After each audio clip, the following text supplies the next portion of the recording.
والفجر وليال عشر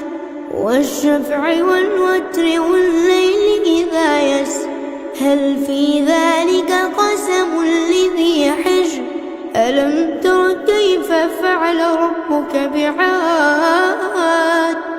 إرم ذات العماد التي لم يخلق مثلها في البلاد وثمود الذين جابوا الصخر بالواد وفرعون ذي الأوتاد الذين طغوا في البلاد فأكثروا فيها الفساد فصب عليهم ربك صوت عذاب إن ربك لبالمرصاد